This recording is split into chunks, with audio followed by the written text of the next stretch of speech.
You can hear me Shodo. now? Yes. Hi. Hello, Shodo up there in the Hi corner. Good there. to see you. Glad we Okay, made I'm it. trying to hide my captions because they're incredibly distracting. Come on, come on. Captions. We'll start in a Hide minute. caps. Let a few more Okay, people that's show up. and I am turn up my so glad speaker. you could make it today. What? I'm so glad you could make it. Well, I am too. You have no idea how close it was. I've Well, been should we sick. get going? Is it okay with you, Shodo? Sure. It's so Okay. comfortable. Bjorn, would you get us started? Let me know when we are. We're good to go. Hello, everybody, and welcome to another wonderful visit from an outstanding teacher. This is part of our series that we've been doing for the past year of Zen Teachings for Challenging Times, a book that should be very well known throughout the Zen world. Even though it was written a few years ago, we found every essay is still relevant to this still mad world we live in. Today's essay by the wonderful Reverend Shodo Spring is no exception. And I welcome you here today. Thank you for being here, Shodo. Thank you. It is such a pleasure to be here. And I am Uh, excited about the process of writing that I've just been through, or preparing, actually. well, I look to hear from you. One of the things you hinted at is that you're not the same Shodo who wrote the essay a few years ago. And I can't wait to hear what you meant by that. But we'll Well, get to that in a moment. We'll get there. We'll get there. I it will just want to appear. I just want to introduce you briefly and say that you are a student and Dharma heir of the illustrious Shohaku Okamura Roshi, and you actually began practicing with Dainin Katagiri before that. I would one question I'd like to address is the Mountains and Waters Alliance. Is that actually a sangha or a Zen center in the usual senses, or more of an organization? No, it's technically an organization. We have a fiscal sponsor as a secular organization. And temporarily, until I actually have what looks like a sangha, all the Zen work I do is kind of organized underneath that in a separate category. I do have a little group that meets online, and when enough of them get interested in actually being a sangha, maybe we'll organize and separate it out. Well, But wonderful, yeah, wonderful. If we may, we're going to sit zazen just for a couple of minutes, as we are, very relaxed, and then I will just turn everything over to you. And all right, I'm going to ring the bell just very quickly, and we'll just sit and settle down.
All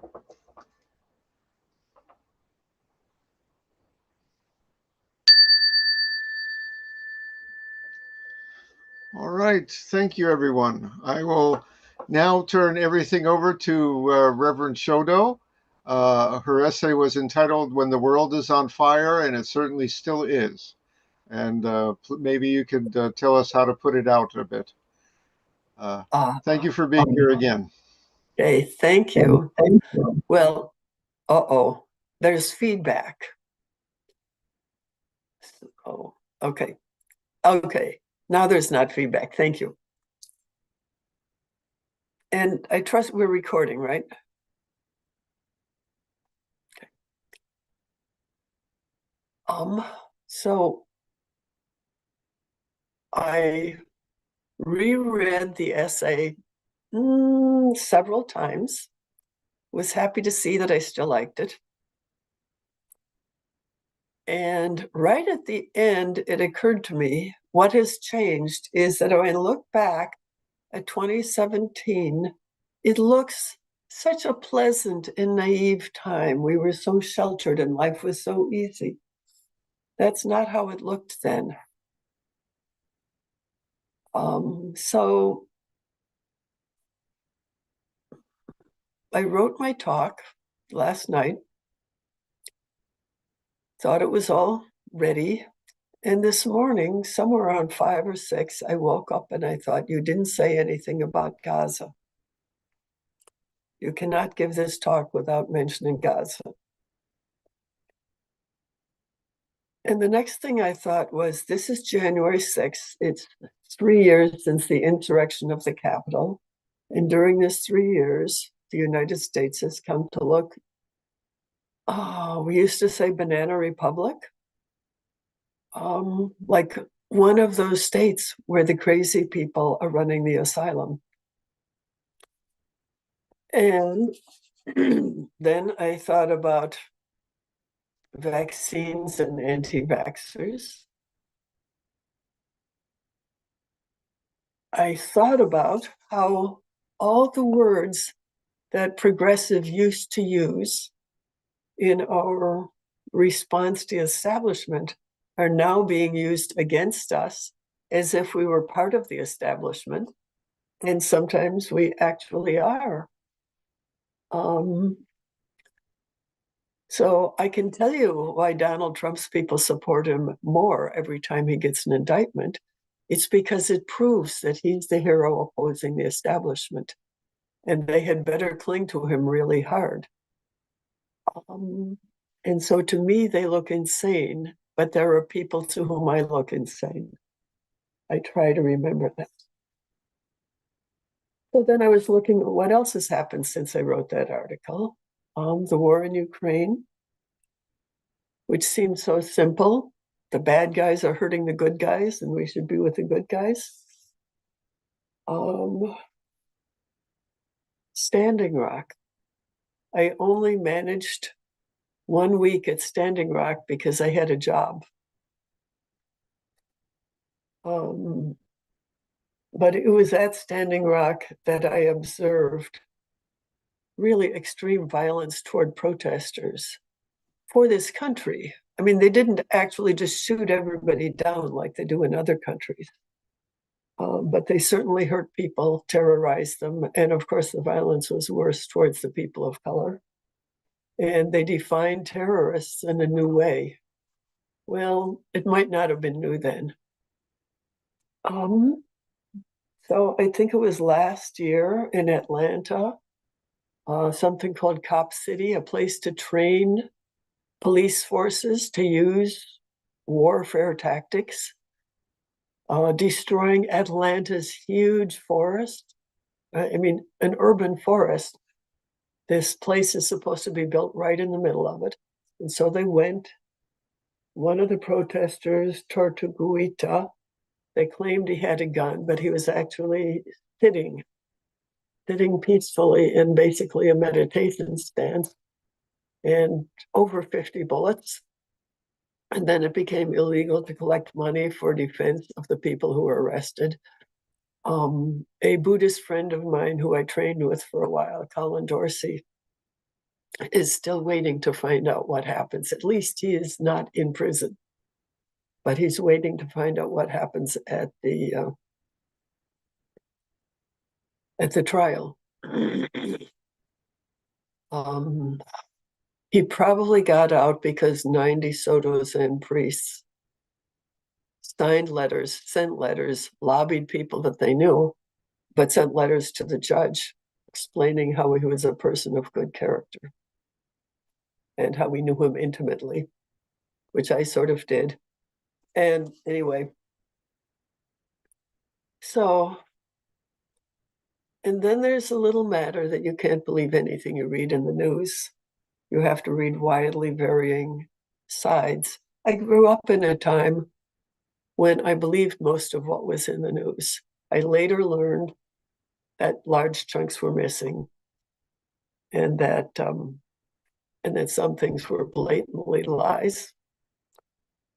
But life was easier when I actually believed that my government was okay. I grew up under Eisenhower and then Kennedy. So it was possible to do that. So freedom fighters. The Trump people imagine themselves as freedom fighters, as do anti-vaxxers. And they're all imagining a plot to take over our minds and our bodies. And I don't quite disagree with them, but I completely disagree with everything they do about it. So the Ukrainians feel like freedom fighters. The Palestinians feel like freedom fighters. Hamas feels like freedom fighters. And the Israelis feel like freedom fighters. So there's a problem with feeling like freedom fighters. And I get some of that. You know, I want to end capitalism. I want to save the planet. No, it's not the planet. I want to save human consciousness and life on Earth. I want all beings to wake up. So here we are. And so since I wrote that essay about 6 years ago, everything has multiplied. It's exponential. And I thought, what do you do when you get to the top of a 100-foot pole? So the answer is you take one step forward. But I'm going to offer a few other answers. And then I'm going to read various things. I may or may not ever get to the talk that I prepared. So February 2nd, 1968, Wendell Berry. In the dark of the moon, in flying snow, in the dead of winter, war spreading, families dying, the world in danger. I walk the rocky hillside sowing clover.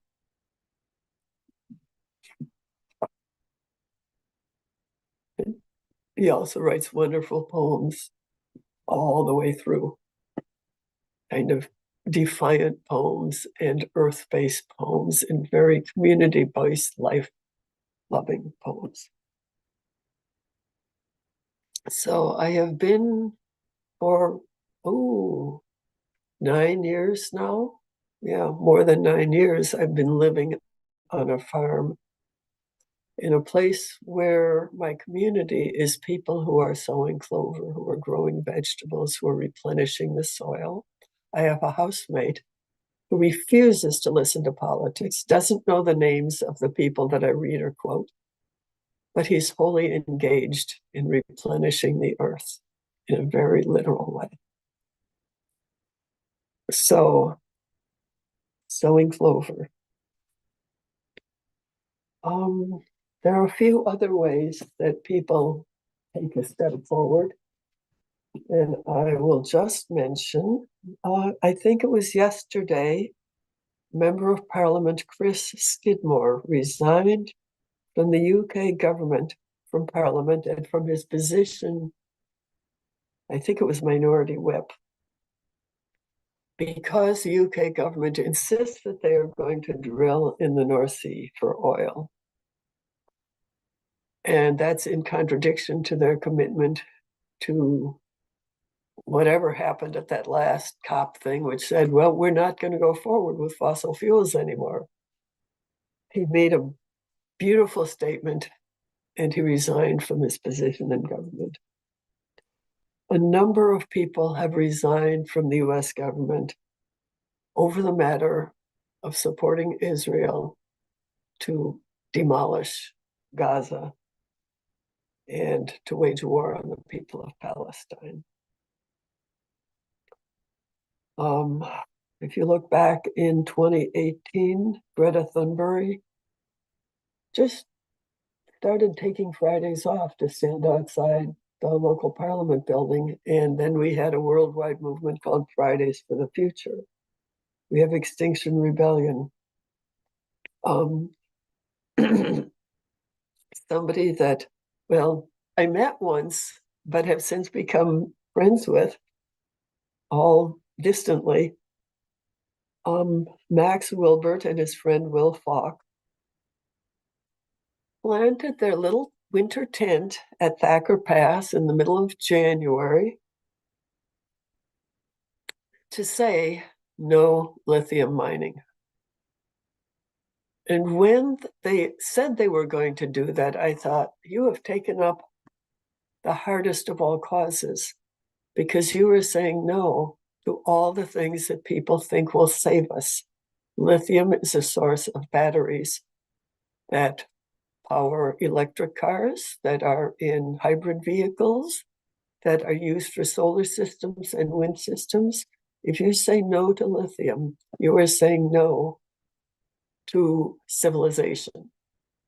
But of course, some of us happily say no to civilization and wonder what we'll do without it. I have a car and a truck, and rather than switching to an electric vehicle, I just refuse to buy new ones. So my new car is a 2008. And it's like I am praying that somebody who knows how to do horses will get here before that car dies or before we run out of fossil fuels. The personal impacts of this in lifestyle are always challenging, and people make different choices about that. I have met people who have just completely dropped out of ordinary life and are living at camps and demonstrating, getting arrested, going to jail, getting beat up, and persisting. I've met people who, are making a business of getting arrested, Climate Disobedience Center. And I've been invited to join one of their things, and I finally did so, although I have no idea who my partners might be, because last time I looked, I didn't find them locally. You have to have local people. But I said yes to them, and we'll see.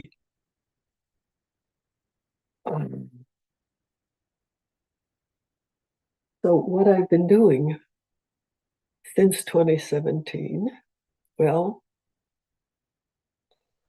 I give what support I can, which means occasionally a petition. Petitions are tiresome. Occasionally I submit testimony for things. Sometimes I go and testify personally. And I really enjoy doing that. But of course, the pandemic has altered things. I chant. I chant for the world. I chant for the victims. I chant for the perpetrators, that they might wake up and change their actions. And then I have this funny plan. And this plan is called Mountains and Waters Alliance. And if you actually went to the website already, you'll have read it. Excuse me.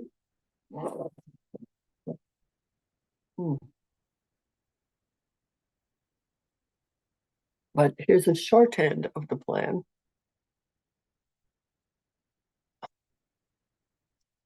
When people say we are doomed, the environment is wrecked and climate change is going to go through the roof no matter what we do, they're ignoring something. And what they're ignoring is that we're not alone. Humans are not the only sentient beings on the planet, and humans are not the only beings with power.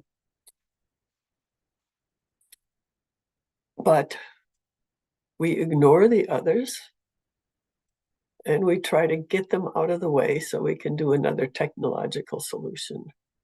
And even the people who don't believe in technology are still only looking to human resources, accepting the people who are expecting to be saved, say, by aliens or some new magical technology, or by God, whoever they name their God. And they don't think they have to do anything. So, at the risk of being in that group, I propose that we work together and ask for help from the other beings on the planet. So I do this, well, it depends on how tired I am. I do have a job, and I do have a farm to take care of. But a part of my life involves going down to the creek and down to the bluffs, asking the water spirits, asking the rock people, asking the sky people, asking the soils under my feet. And what I ask for is a little hard to name sometimes. Sometimes I ask for something very specific. Once I went down to the altar at the creek, which is called the Central Altar, and it's the one I visit the most often because it's close. And I asked them to stop line 3. And I sent my energy through the rock, which just, it goes straight north, and then you're up there at line 3. Well, it's not like I think that my request will be literally answered. Once it was, I think it was 2015, the first time I made a specific request. And it seemed like I got a yes on it. Somebody was planning to build on a wild space just north of my wild property. And it felt like a tragedy. And I thought about moving. At the end of a 5-day sesshin, on the last day, I went for a walk. And I walked through the part of my land. I don't think I went onto the other land because they have no trespassing signs there. But I asked them to help, and I asked them to protect themselves, and I asked them to protect this wild space from invasion.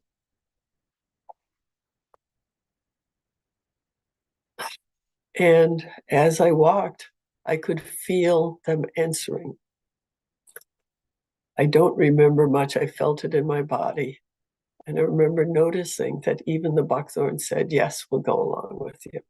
I mean, the buckthorn are particular because they're an invasive plant here, and I plan to remove them. So it was particularly a surprise to feel support from them. So this is the kind of crazy stuff I do, by the way. This is the stuff that I think is not Buddhist. But I have, having studied much more since then, I recognize how deeply entrenched it is in Buddhist traditions that didn't come to America.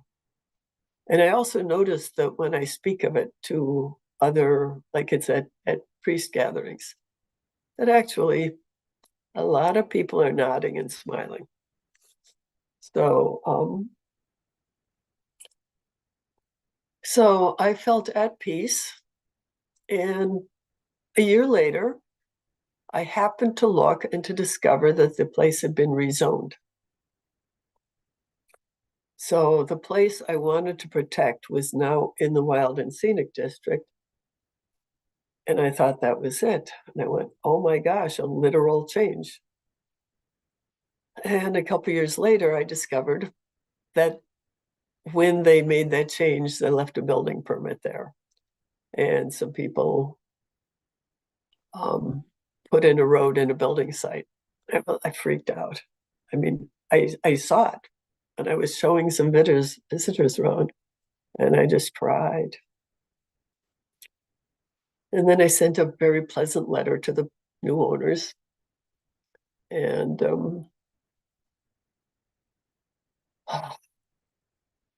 I came to terms with there might be people there, and my private woods might not be my private woods anymore. And I decided not to leave. And they haven't built. But what basically I think the spirits tricked me. So willing to be tricked.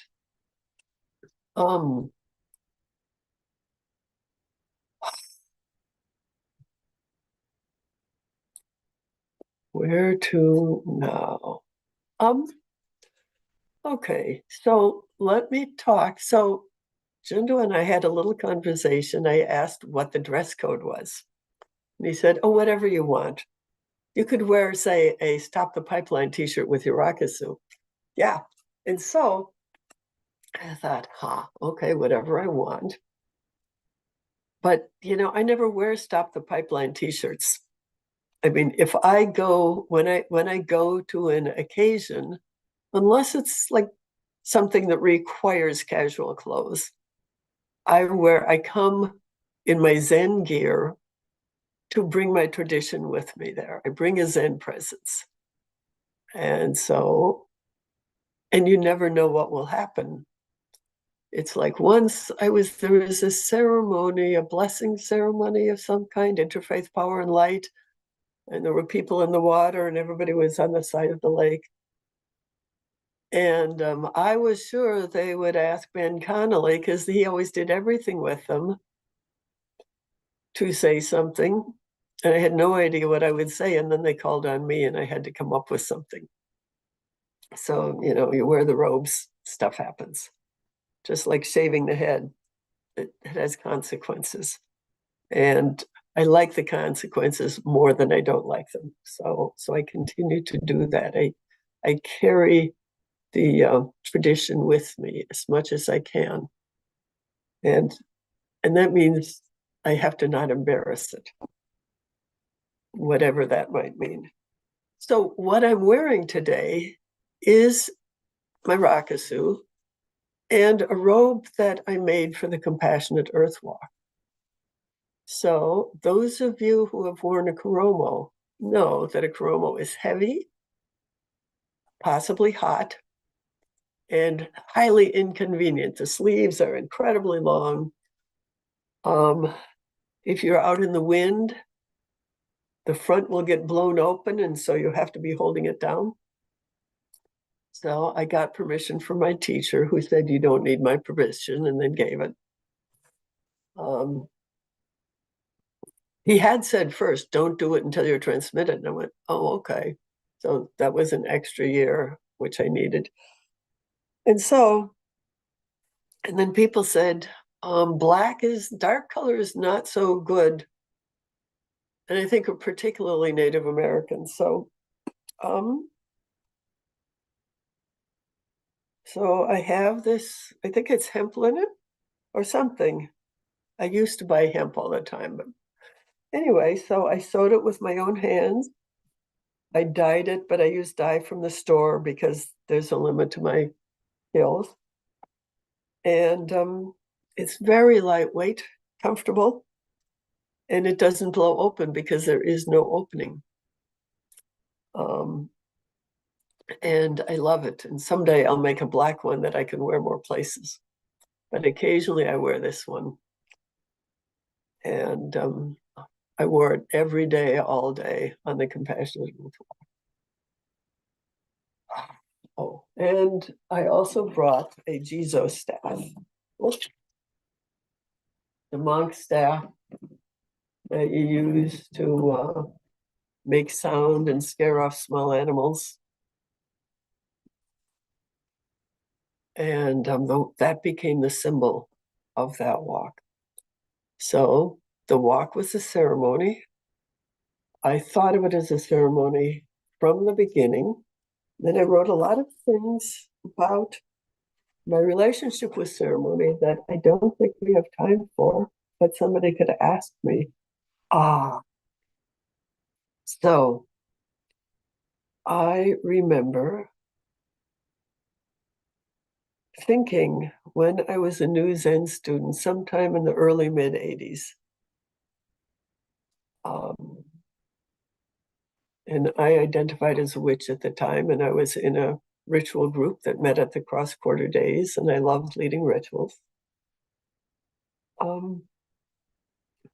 And in 1986, I went to a Rohatsu Sesshin, and it's like everything turned upside down. And I've written about that somewhere. But I had the thought, as a kind of new person in Zen, there's a lot of power here. Now, it never occurred to me that I would get ordained or even wear a rakusu. But I thought somebody should really go all the way into this, get that power and bring it back so that we can use it without having all that fussiness. I had no idea that would turn out to be me. But I was so totally obsessed in my Zen practice. I basically dropped everything to go. Well, Katagiri died right after my first practice period with him. And after a little fooling around, I went off to study with Reb Anderson at Green Gulch Farm and then at Tassajara, leaving behind my new grandchild. But at San Francisco Zen Center, they really do a lot of ceremony. So I learned ceremony and I learned to let go of things. I learned to let go of really a lot of things. And then, when was it? I was back at Tassajara for 2 training angos. So I had already been 3 times to Tassajara. But they didn't count because you have to do these angos after you're a priest. And then you get trained in ceremonies, and you get trained, you learn how people treat you when you're a priest, which is very nice. Like, I would be asked to do the introduction, the question and answer for visitors. And so I got to talk about Zen. It was great. And I got this particularly a lot because I sprained a foot. So I was sort of disabled. Anyway, it was early in my first practice period as a priest there, I sat down in the first sesshin and I started seeing pictures of walking along the road.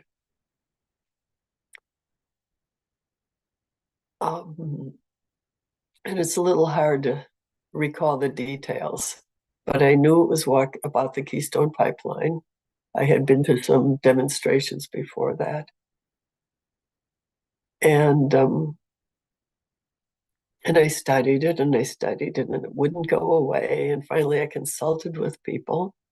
Steve Suki said, sounds good. And then he said, I'll come. I went, wow. It took a while before I called my teacher. Tassajara does not have a lot of phone. That's about the only thing I can say. But I went, wait, I should talk to my teacher. And he said, wait until you're transmitted. Okay. Anyway, so it was something that was given to me. I used to say, well, the universe asked for something to be done, and I didn't step back. Everybody stepped back but me, and I was standing there, says, okay. I might have stepped forward, I don't know. But anyway, I accepted the request, and I started taking it up. And I did things that are like really hard for me. I hate organizing. I was once a community organizer, and so I sort of have an idea how to do it.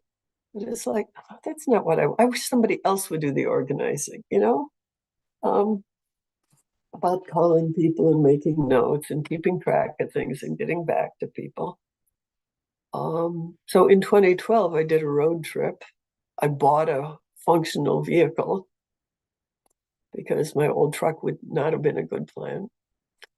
And I went to the Tar Sands Healing Walk, and I went to the Unistoten camp, and I saw two different indigenous ways of doing things, both involving a lot of ceremony. And so that was my beginning. I don't know what to say about that, except that I, as well as I could, trace the route that I thought we would walk. I met people. I had wonderful conversations with people, some of whom I saw the next time through, and some of whom I didn't, and one of whom put on a hog roast, at which we, the walkers, were the honored guests, and we spoke. And it was sort of funny because we got some pretty harsh criticism for allowing them to give us a hog roast. But, I'm not sure how it's possible to move without getting criticized.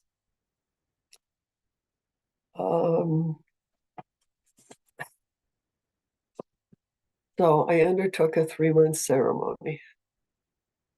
It would have been 6 months, but my daughter was kind of mad at me because my grandchildren were growing up without me.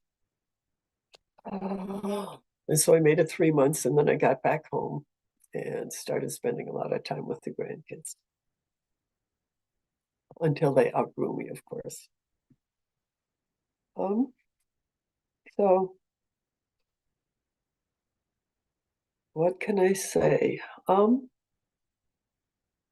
was a ceremony. It was done quite incompletely, but I was in ceremony, and by a few weeks in, some other people were doing it too. So I wanted people to be silent when they walked.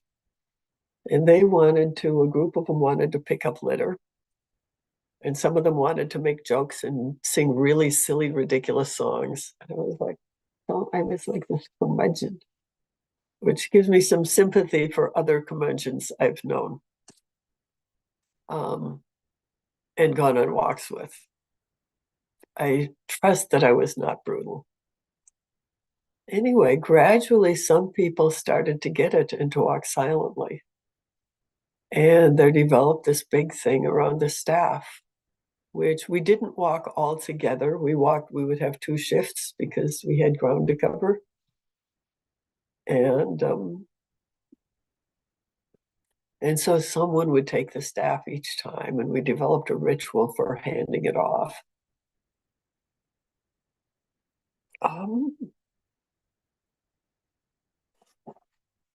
And when Steve Stuckey actually did come and visit us for 4 days, it's like, wow.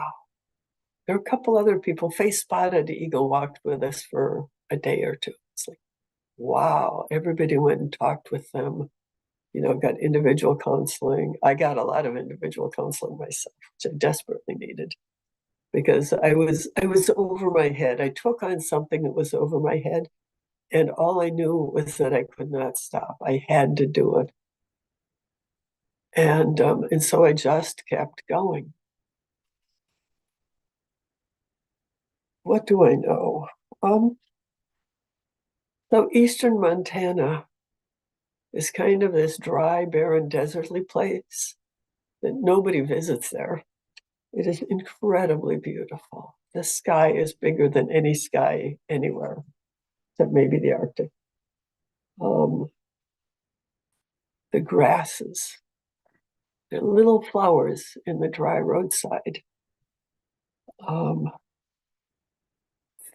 Fields, the corn plants must have been later, but all these things, if you move slowly through them and take your time and listen, look, smell, feel, the world is incredibly beautiful. I mean, it isn't even right to say beautiful. It's alive, it's present, and being with those things gives you life.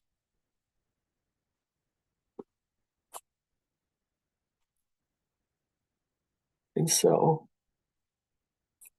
having it, as much as I was able to quiet my mind, I was able to receive that life it was giving me.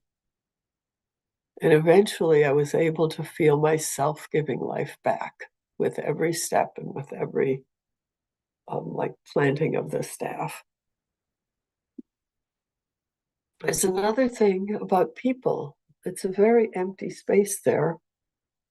And so if you're walking by the roadside and a car comes by, they'll stop and see if you're okay. Again and again and again. They stop, ask you if you're okay, give you bottled water, which of course you accept.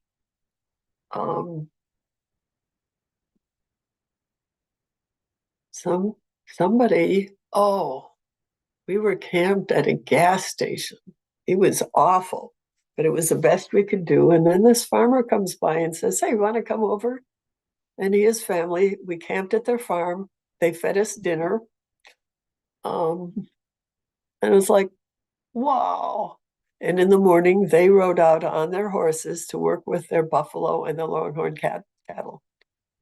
It was just like, wow, you know, I'm sure these people did not agree with me politically. They just did a kindness. Oh,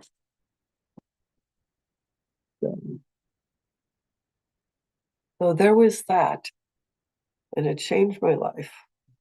I didn't, when I came home, I just crashed. You know, it's like I noticed, what is it? I arrived at the bus station at 4 a.m. Everything was closed. And so I went over to a patch of grass in the parking lot and lay down because I'd become used to lying down in whatever was available. It's quite wonderful. So there was that. And now there's Mountains and Waters Alliance. It was funny because when I came home, I couldn't write. There were all these things that I had wanted to do, and I just wasn't able to do them. I just had to crash.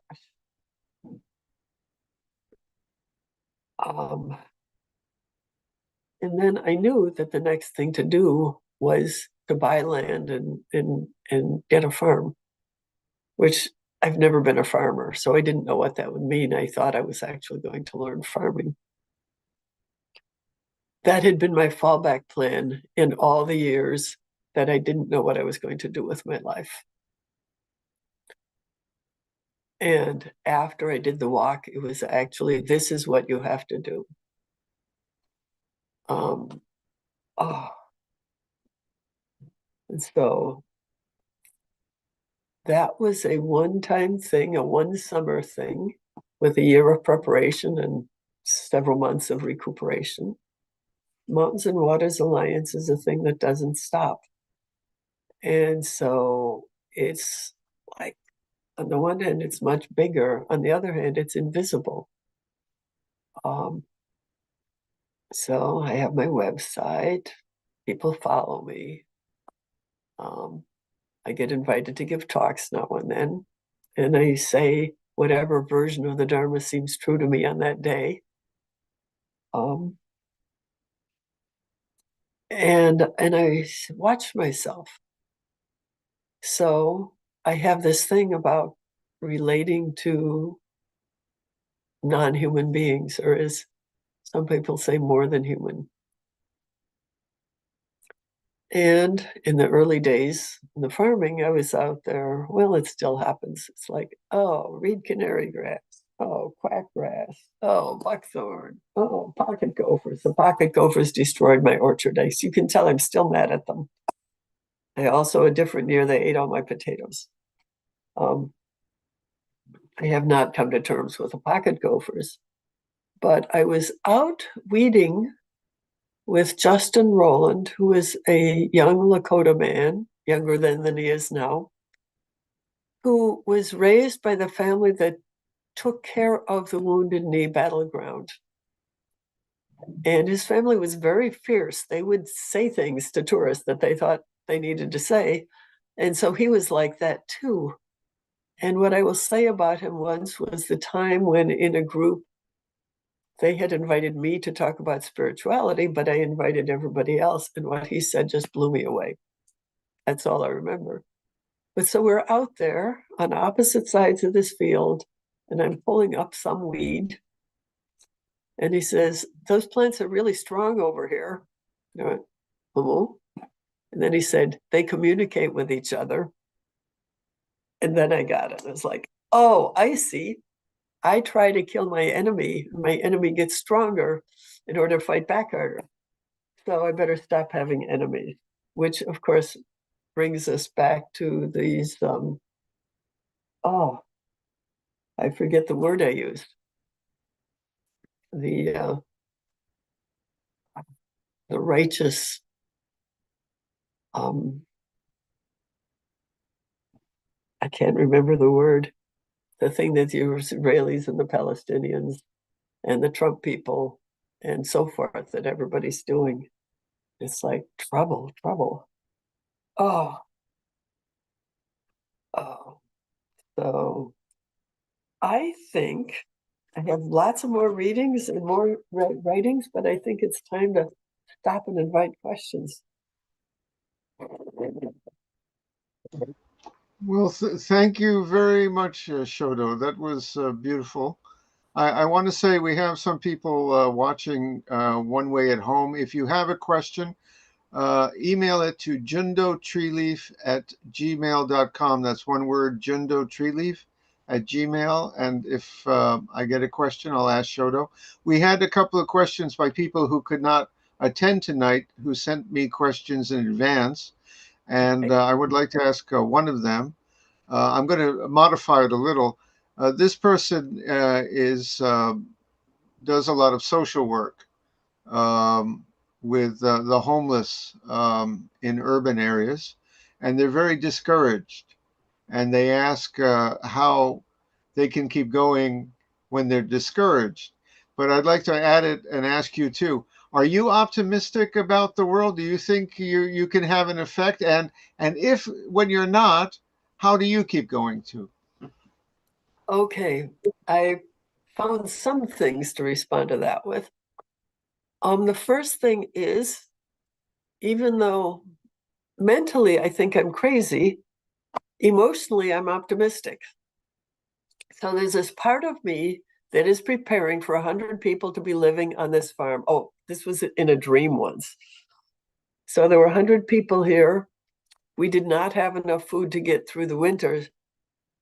And, even if we, had hunters and hunted and all that, there's not that many deer. So we were going to dry lots. And so one of my children was here with her family. And wow, this still does this to me. So I was the owner of the land, but of course, forget that. So what I knew in the dream was that I could not ask for preference for my family.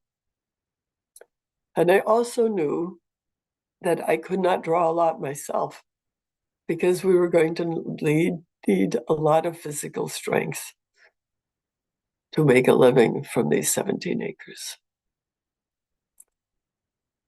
And I woke up in kind of horror.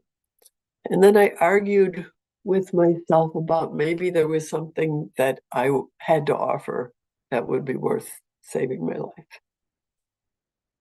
That was several years ago. So I have thoughts like that, and I have them often. Um, hmm, let me see here.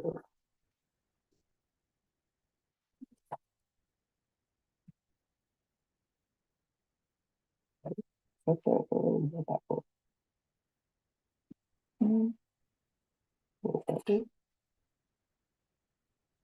Okay, the vow. So at the same time that I wrote that piece for Zen Teachings in Challenging Times, I was asked to write for my teacher's Sangha. And of course, I wasn't going to say no. But the first one was so difficult that this one was really fast. And it became one of my favorite pieces of writing afterwards. It's called Finding Home in the Vow. So the vow, beings are numberless, I vow to freedom, was one of the things that made me recognize that Zen might be my home. Because I already knew that, it was there.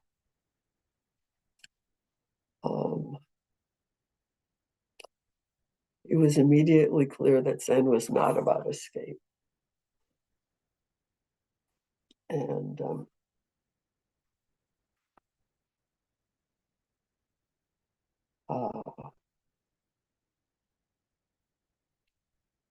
okay, so I will read some of what I wrote then about my desires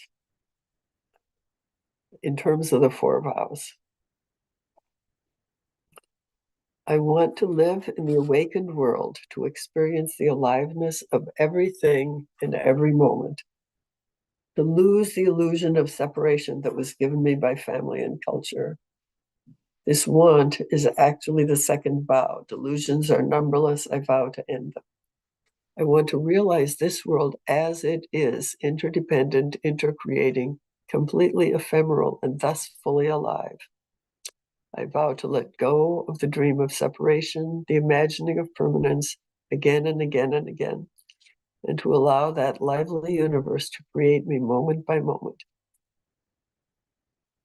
I want to live the Buddha way, really, to live as an expression of the life force, completely embraced, completely lived by all beings. This is the fourth vow. The Buddha way is unsurpassable. I vow to realize it. It follows the second vow, letting go of delusion, living in the Buddha way. I want to offer the Buddha way. This is the first vow. Beings are numberless. I vow to free them. I vow to carry them across to the other shore, to bring beings from samsara to nirvana. This vow is at the level of illusion. In the absolute, there are no sentient beings to be freed, and certainly no I to make a vow. In the relative world where we live every day, this vow is a way to relate to what seems like others.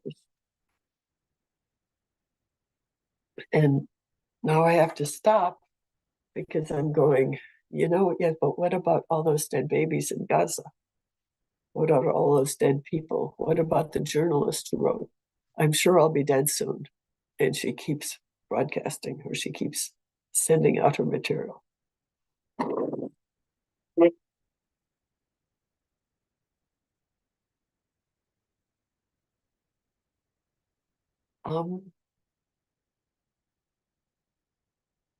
I recently read or watched a description from pre-England, from the British Isles before England, of Boudica's revolt against the Romans. She raised an army and they, burned cities, tore down, defeated armies with, a lot of farmers and pitchforks. The atrocities they committed that apparently are documented remind me of the things that Israelis say that Palestinians have done, which they have not, or for which there's no evidence. And it kind of sets something, it's like, oh, we're not watching something now that has never happened before. Even the Holocaust in Germany was not something that never happened before.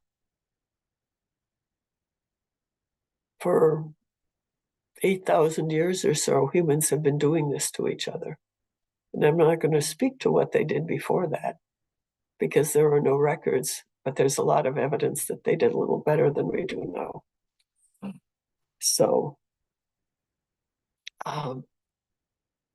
so what do I do with that? You know, I constantly remember my privilege. I constantly think, oh, it's my job, and yet it's not my job alone. I'm part of a movement on behalf of life on Earth. I am with the forces of presence, of intimacy, of dealing with things just as they are. And I'm really scared because it might happen to me. You know, those things that are happening over there could well happen to me. And the fact that I live in the biggest bully in the world might eventually not protect me. Oh,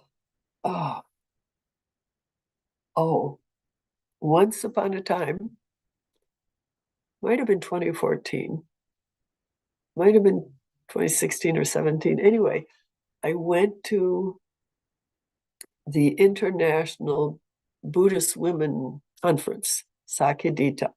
It was in Hong Kong. And on the day after the conference, there's all kinds of speakers and ceremonies and stuff. I was exhausted.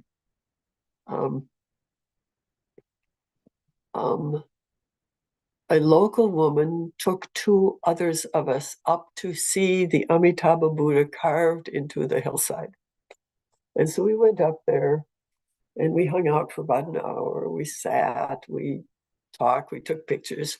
And then they went down the hill and I went further up because part of my business now, if I travel, is to go and meet the local nature spirits.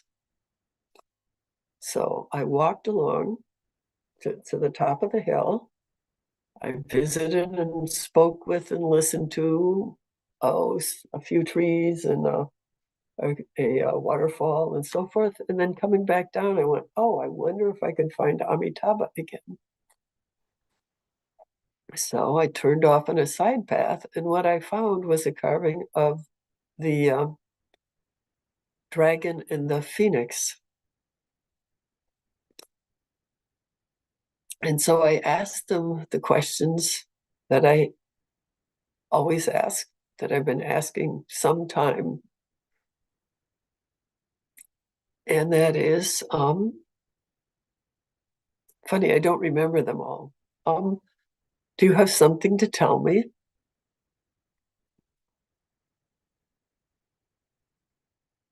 Do you want something from me? Do you have something to give me? And will you help me? As in, will you help me with this huge thing of the earth? And these guys had a completely different answer from everybody else I had spoken to. They said, no, you are nobody, and we have this in hand.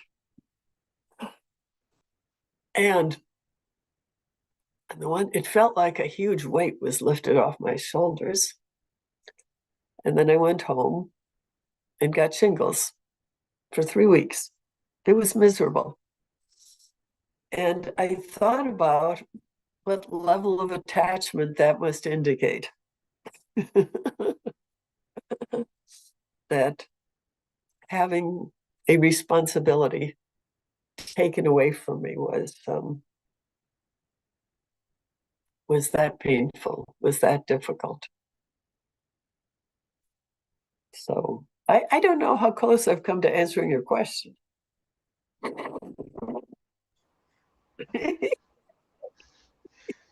If someone else has a question, wave your hand like crazy so I can be sure to. Keith, yes. More of a comment, really. In the essay, there was mention of Daniel Quinn. I think I was 20 years old when I read the book Ishmael. That is the most influential book I have ever read. It is the most important thing to how I see the world now. And I was overjoyed to see that you connected with it Mm. as well. I have my copy, and it just lit up my day seeing it there. Thank you very much. Thank you. I love it. It was likewise influential to me. Everything fell into place. It made sense. Yeah, this is a good book. Have you read the rest of them? I have not. I've read the story of B, and I really enjoyed that as well. But at the time, I was really flip-flopping around different books. I never really dug into one author. Okay, well, I recommend the rest of his books. Yeah, thank you. Yeah. Okay. Another question or book recommendation? Anyone? Yes, Bjorn. It's not really my question, but our friend Michael had to leave and because he promised his daughter to read her bedtime story, but he left a question on the chat here for and it says, "This is maybe not the best phrased question, nor very precise, but to the best of my abilities. Earlier in your talk, you said that you thought about Earthwalk as a long ceremony. I found this very interesting. These types of multi-day walks, maybe especially when walking through the wilderness, and maybe especially when done alone, I imagine them and experience them as zazen in motion, like a long session. I walked the Camino de Santiago here in Spain. Oh, Got a- I got a sense of it there. Could you talk a bit more about this? How did you make this long walk a ceremony, as you mentioned? thank you. That's wonderful. That touches with something that I didn't have much time for. I mean, the whole thing about ceremony. But so I can tell you what I did, and I can also tell you how there's a way in which I wished I had gone alone or with three people rather with a rowdy bunch of millennials. But so it be. So I wore special clothes. Every morning zazen, and in my robes, I brought my okesa.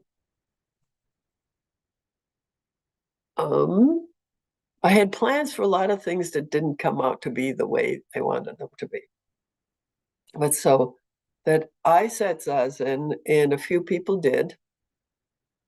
That we had we made little ceremonies, such as the ceremony of handing off the staff.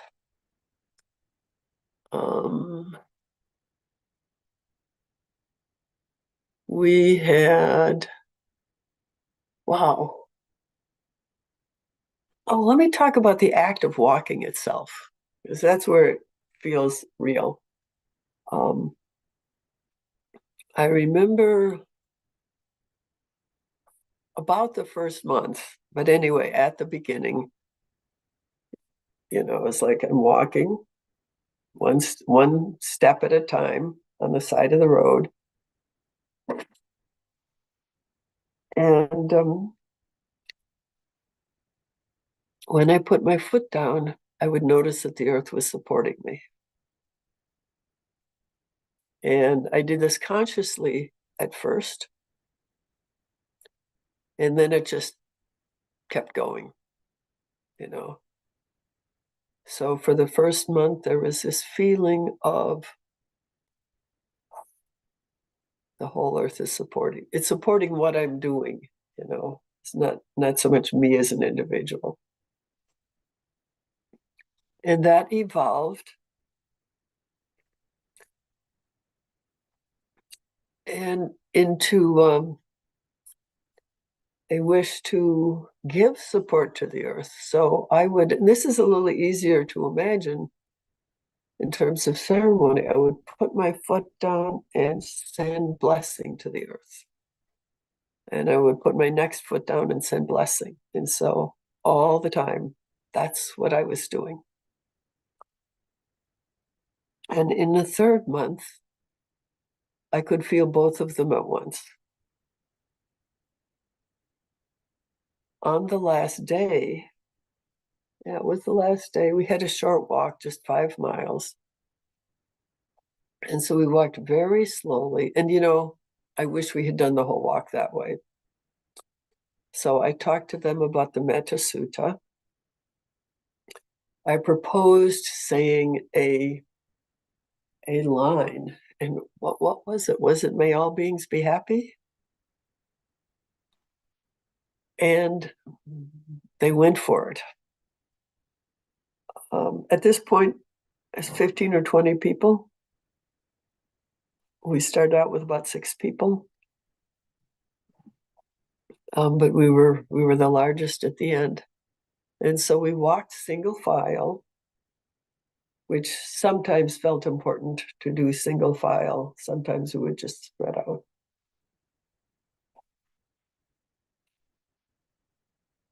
We walked, and everybody was just focused on this meditation, and we walked slowly, not like Kinhin's slow, but slowly.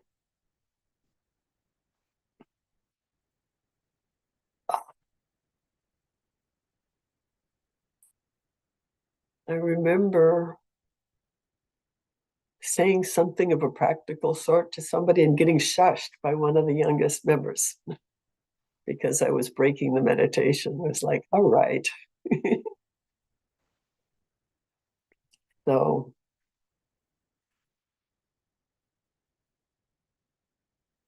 we walked that way for 5 miles. We reached our last camping spot. I think we built a fire and had a closing circle in which everyone spoke about what it had meant to them. And I hadn't, I didn't know people's interior lives.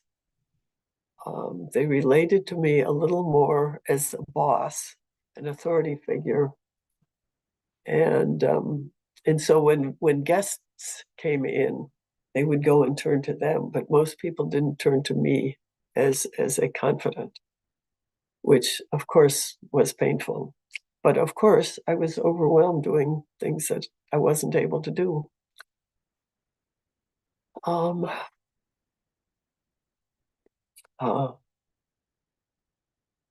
In the early days, ceremony. Well, yeah. In the early days, when there were just 6 of us, we had a ceremony of giving back rubs. Every night, a different person got a back rub in the tent before we went to bed.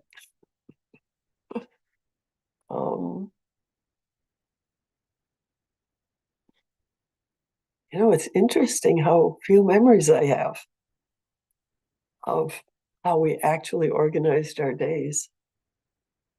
The staff was the thing, though, and it's like it became a center. So once we had spent a couple days at these farmers, the people who put on the big event for us. And when we finally walked off, we went without the staff. Now, how we didn't notice it, I don't know. Oh, it's because they were off of the path. So we had driven to them. And then we drove back to pick up the path again. And we didn't have the staff. And it was pretty much unanimous that we could not go forward without it. And so we made some phone calls, and I think they brought it out to meet us. But it was sort of like, don't do the staff. The walk isn't happening. Oh, there was a place where there was road construction, and it actually was not possible to walk through it. So we drove around it. And people afterwards felt like something wasn't right. It unsettled something to take our feet off the ground and to have that little missing piece in a walk. I could tell you what I wanted to do. Oh, at the beginning, we first set out from Hardesty. It was interesting. There was a church in Hardesty that wanted to host us. And then it turns out the congregation said, well, if you do that, you'll destroy the church.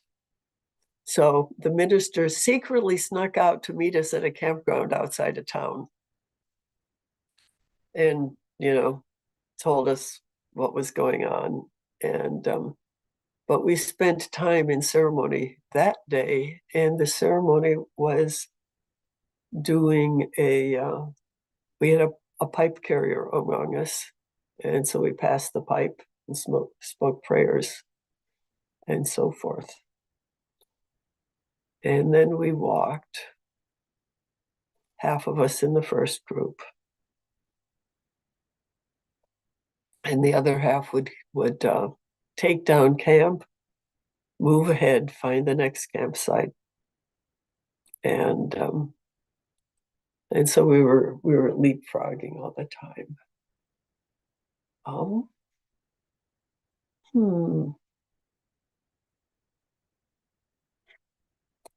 There were thoughts beforehand. It's like I consulted an astrologer because I know one. I looked at the direction, but actually it was like in Minnesota, the love water, not oil people, they would always go against the flow of the pipeline. But we went with the flow. We went from north to south because we were starting in the summer and ending in the fall. I justified that to myself somehow.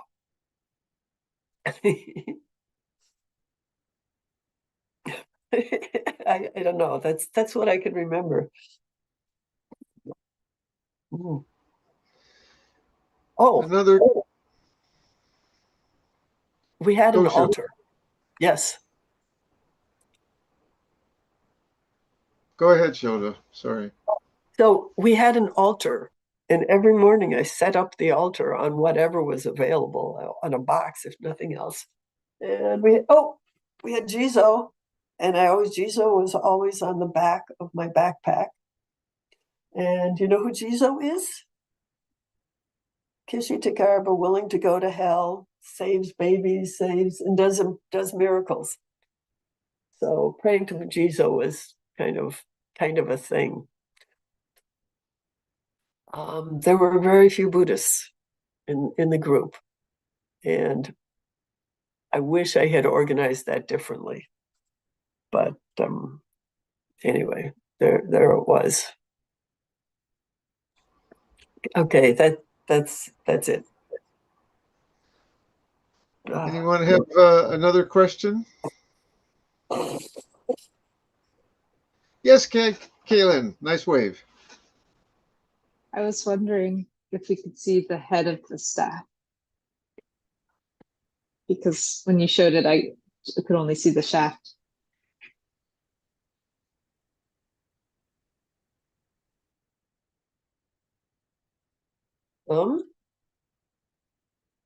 Wait, where's the camera? There's the camera. So it has rings. It started out with 6 rings that were made for me by a jeweler who is into sort of occult magic stuff. And so they're copper and they're various things. And he wanted to put an eye in it, but I wanted it to be kind of like a traditional staff. And this is cedar. And I cut it down. I mean, I went to the person who said you should make it cedar, also said you could go to this particular park. And of course, I went to this park knowing it was not legal to cut things down. But I went there, I wandered for a really long time. And despairing. And then I found it and it was straight. And I, made offerings and said prayers and cut it. And then I brought it home, and it had the bark on it for quite a long time. And then I took it to Jim, who did this stuff.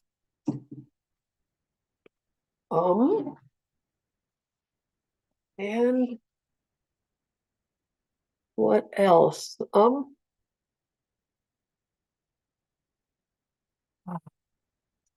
Oh, during the course of the walk, I discovered that I was losing rings.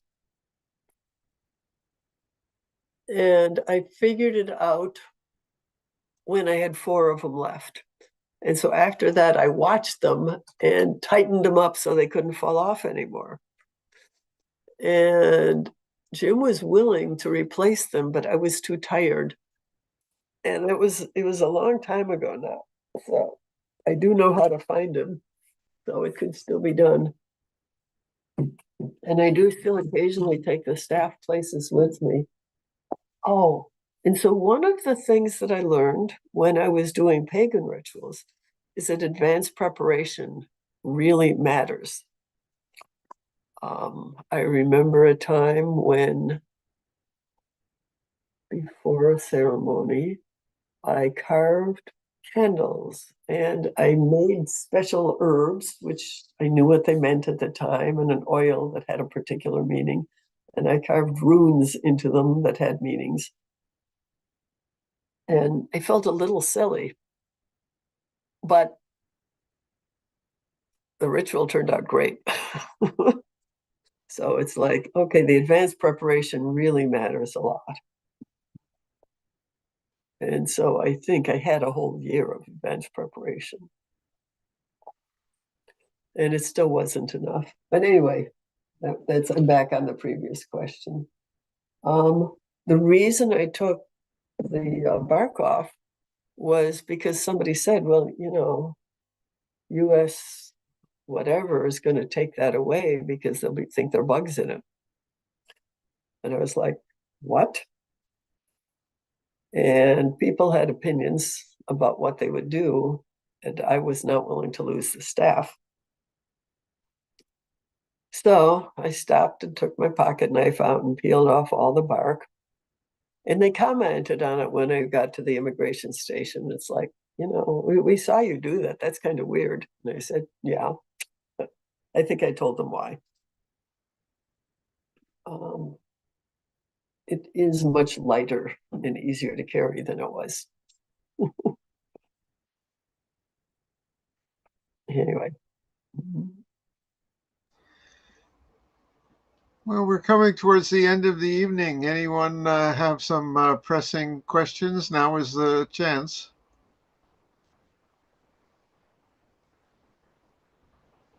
Oh, Kellen, you're using the other hand. You get a second question. Loophole. This is also a comment, but I recently learned that the Shakya clan of Shakyamuni, they were not Brahmanic worshippers. That whole system considered them to be outsiders. They were polytheists, and they worshiped trees and river, like serpent spirits, and the sun. So I think that's actually very much laced through. And anyone who wants to read about it, it's online. It's on Wikipedia too. So on Wikipedia, the Shakya clan. This is thank you so much, because I will look that up. I fairly recently, a friend of a friend is an anthropologist who teaches in Hong Kong, someplace, does research in rural Cambodia. And I have read her stuff about villagers and spirits. And so I've found a few other things, but she's like the gold source, and I actually got to talk with her. But I think Shakya means it's the name of a tree that's holy to them and that they worship. Really? Wow.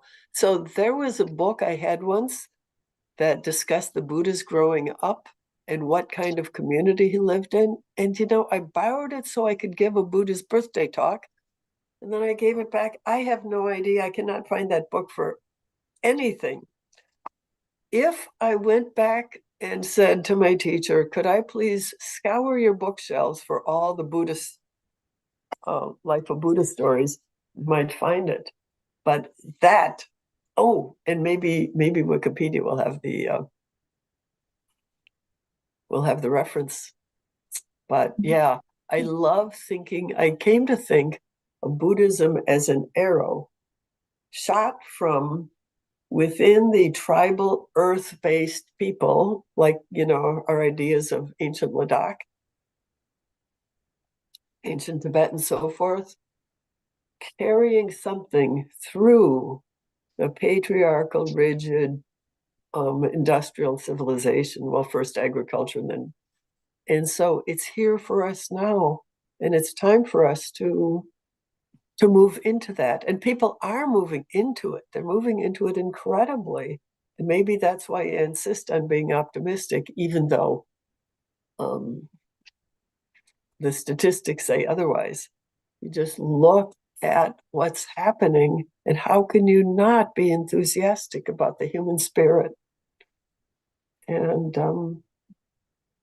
the way things are opening up. Thank you, thank you, thank you. I'd like to drop in a quick question about Okamura Roshi. On the surface, he doesn't strike me as particularly political. I'm sure he has his own views, but what does he think about priests like you, who's a little bit radical? Let's say it. What does he think about it? Well, I can tell you two things. One is, he used to say, well, there are these three ways to be a priest. And one of them was to be a scholar, and one of them was to be a monk, and one of them was to, go have a temple and serve lay people. So when I started doing what I'm doing, he added a fourth way, which he referred to as go out into the world. So acceptance, number one. And the other thing was, he said, somebody needs to do it, and I can't help you. So again, I felt supported, and he's staying in his lane, which is to be this incredible scholar. And well, he says he's not a scholar, but the last time I asked him why he claimed he wasn't a scholar, he said scholars get paid. But his scholarship is deeply rooted in Zen practice of 40, 50 years, something like that. The decades of Zazen. So, and when I listen to his teachings, I don't find myself stopped. I find an open space. That was a great question. Well, we're drawing to the end here. If anyone has anything pressing, now is your chance. I'm sorry, Doshin had to leave early. Doshin was our priest who was here before, who's also very engaged. I wanted to ask his view, but Koku, anything? You're our very engaged fellow. No, I'm not going to put you on the spot. Anyone at all? Yes, Bjorn. I just wanted to express my appreciation for something you said before in your talk. You mentioned your actions and your fight for this humongous cause as being your answering to the universe's calling. Mm-hmm. I thought that was a beautiful way of uh, expressing it, uh, showing up for what's in front of us, whatever that means for each of us. And in your case, it's that, and Mm-hmm. it resonates a lot with me. There's one thing that our Dharma grandfather Nishijima Roshi said once that stuck with me forever, which is that Buddhist practice is acting sincerely in every moment. And it brought me to that immediately when I read what you said, when I heard what you said about that, it brought me to that place immediately. So thank you for that. You're welcome. Thank you for bringing that forth. So your Dharma grandfather is Uchiyama? Nishijima Roshi. Nishijima. Oh, right. Okay. Yeah. I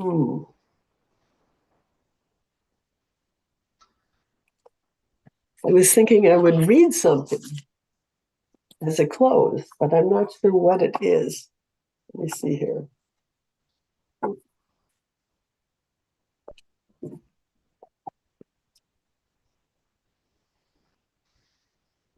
Uh,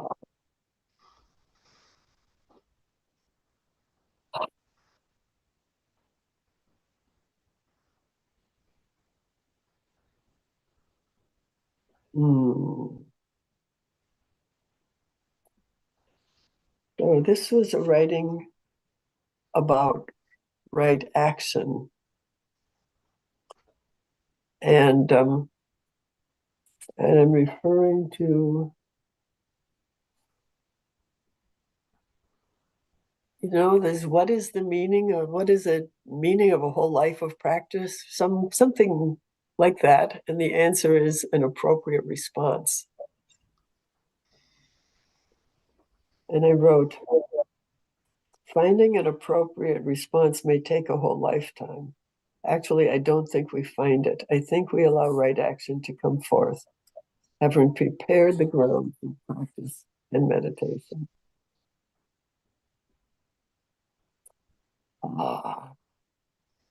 So that walk, I said, while I was in the process of preparing for a walk, the Dharma sister noted how busy I was and asked, what if you didn't do the walk? It was very clear. I said to her, for the rest of my life, I would have wondered what would have happened if I didn't. What would have happened if I did it? And this is true. Some things, I have turned my back on things in my life. And it took me past 50 years old to start turning towards things. And I'm so grateful. And I'm grateful my body has continued to allow me to do that. I think that was the perfect closing for today. I just want to say let's dedicate the merit of our gathering today to peace in the world and, of course, to the trees and keeping this planet healthy. Shoto, I just want to say thank you so much for your time and keep on walking. Thank you. It was delightful. It was totally delightful. Thank you. And your very good. And thank you, everyone, for attending. And good morning to all of you. Good evening, good night, whatever time it is for you. Thank you, right. Shoto. Okay, thanks. Bye-bye. Bye-bye.